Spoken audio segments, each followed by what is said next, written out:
I have always thought about the film in regards to young love. You know, I know there's a bunch of other stuff going around, but for me and my story, it's just always been about young love.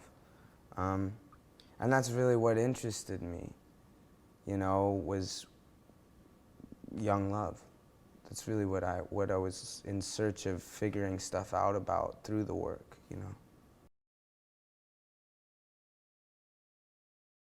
With every film and every character, there are questions that you have to answer for yourself to understand this person. And for Tony, I had to ask questions like, what does it mean to be a good man? What does it mean to love full-heartedly? What does it mean to enjoy the simple things? Things that I had never had to answer, you know, in dark movies where I would end up punching people. Like, I show up to work in a, you know, with a Starbucks and a leather jacket and, you know, a pair of Chuck Taylors, and then I leave the trailer in full-on 1950s wear. I mean, it is transformational. You know, all of a sudden you're in a different world. I didn't know how many more opportunities I'd have like this to be able to create a love story, especially in the backdrop of just like a really good script, you know, with really good people. So I wanted to do it because of that. Then I was stunned that they actually wanted me to do it. And then when they asked me to do it, it was like, well, no question, of course I'm doing it.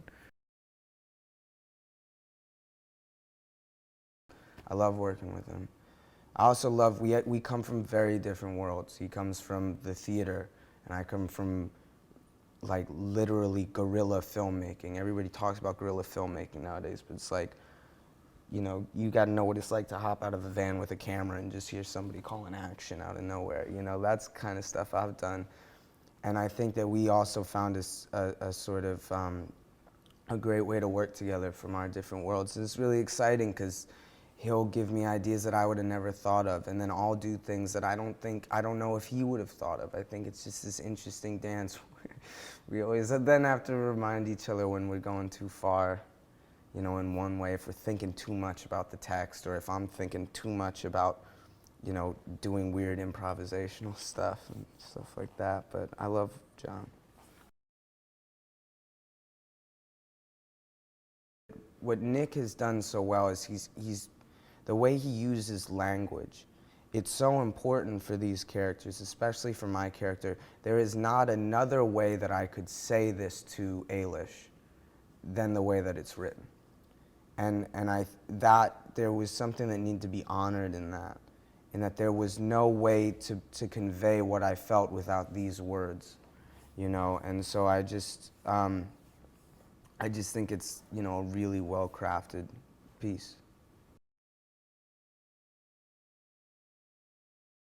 What you gotta understand about Tony is for his time period and where he comes from, he basically has a really strong semblance of a life. You know, he's a young kid, but he's got a job, he's got a family, he's got plans that are doable because of with his brothers.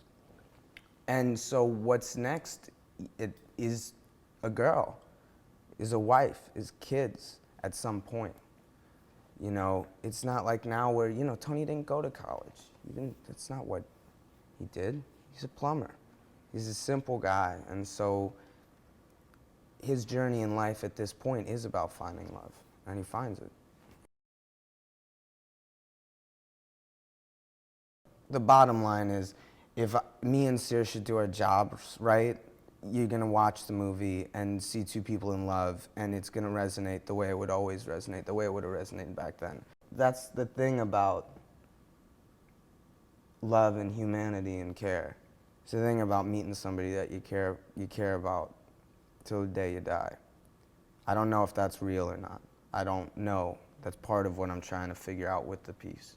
But if that is true, then it should resonate.